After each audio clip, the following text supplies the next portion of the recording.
today why I think relationships fail, plain and simple. And it's as follows. They fail because someone, you or them, is too focused on outcomes rather than the value of being in a relationship in the first place. That is, relationships fail because someone wants the title of it, but they don't want to be the thing that makes it work.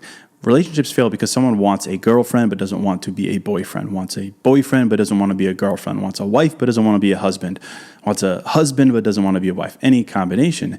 So many people want the right relationship, but they don't want to be the right person. And we've gotten so in our heads about this, likely because of pressure and society and parental pressure and, the kind that we let become our own. We've succumbed to pressure to be in a relationship, to not be single, to not fall behind, so much so that we've become so focused on having someone, having a title, having a partner, that we forget that without the motivation to be that person ourselves, the relationship won't last. You cannot skip this step. You cannot expect a relationship to work if you don't want to be a partner. You have to want to be a partner, to want to give, to want to put in the work required of having the title. That sounds good on paper. You have to want to be a partner, not just have a partner.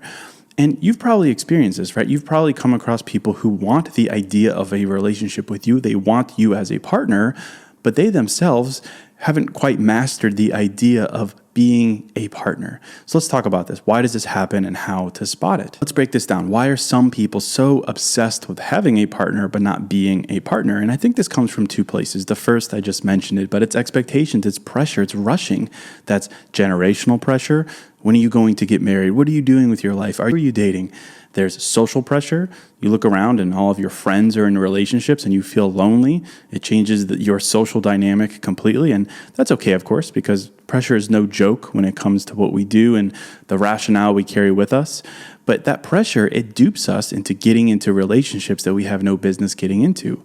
It dupes us into skipping that crucial first step of asking ourselves, do I want to be a partner?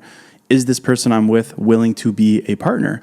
And it ends up duping us into accepting behavior of people who want a partner but don't want to be a partner.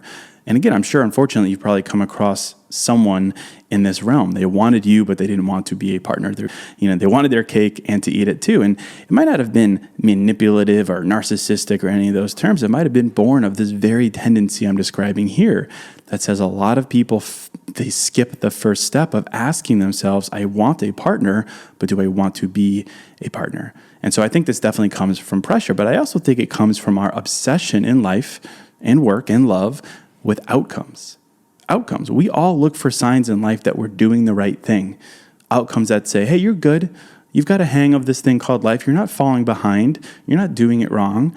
We look to home ownership and six-figure incomes and a car for success, for instance. And in love and relationships, we look for relationship status, specifically marriage, as a sign that we're doing love right, that we ourselves are lovable, that once we're married, we can say that we've checked the love box. All the while completely forgetting that it is kind of a ridiculous thing to say that the only worthwhile love to have or to have had is one that is permanent, one that is marked by marriage and paperwork. We lose sight of the value of love of a relationship in the first place. So let's address this.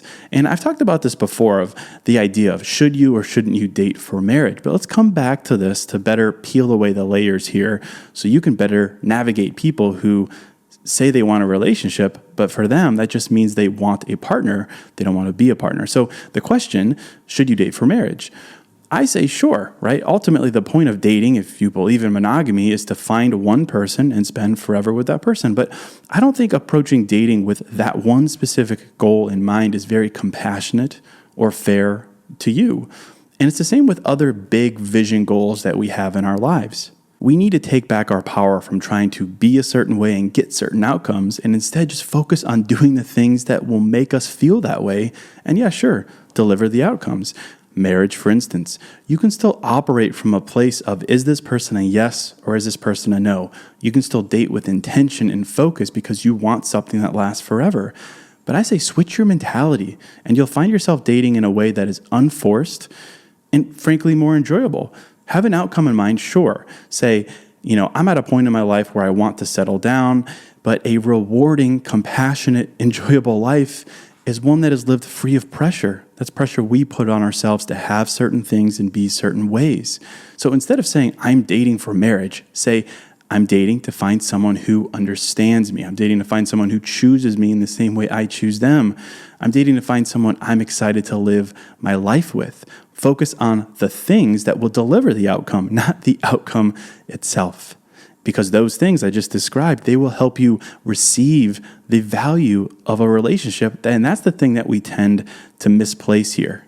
Because think about this. The value of being married isn't being married. The value of being in a relationship isn't the fact that you're in a relationship. It's love, it's understanding, it's mutual enthusiasm, it's depth, it's selflessness, it's shared adventure. It's the things within the marriage, within the relationship that you really want. That is what we want. But in our rush to not fall behind, we chase the title, we chase the outcome. And a lot of people you might date do this. They're so focused on having the title, having a partner, that they lose sight of what a partner and the title offers you. What's within the confines of a relationship, and more important, what's required of them. They forget that to receive those things and the title, sure, they have to be willing to be that person. So yes, date for marriage, but the mentality here is on the small things. Date to find someone who understands you, who compliments you, who balances you, who challenges you. Wouldn't you say that person is the person that, yeah, sure, you would ideally marry?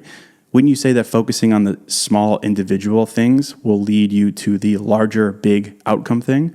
So why not focus there? Because that will give you what you want. And frankly, I think that sounds more enjoyable. It sounds like you're living in the present. That's the mentality that focuses on the things you can control and makes life enjoyable. So in that vein, we have to focus on that in a partner. We have to be able to decipher between someone who only wants a partner and someone who wants a partner and wants to be a partner. You deserve someone, no shock here, who realizes the value of a relationship isn't in the outcome, it isn't in the title or the paperwork, it's in the substance. It's what's within the confines of the relationship. And when someone recognizes that, they realize that it requires them to be a partner. So that's really what I have to say here. In judging yourself and your partner, do both of you want to be partners? The answer might be no. And I think that's okay, right? There's a time to be a partner and there's a time to be wild and free and without any attachment. No one's a bad person for embracing that time in life. But don't entertain someone in dating who only wants you and doesn't want to be with you. And I wrote something on Instagram the other day that I think will help clarify this.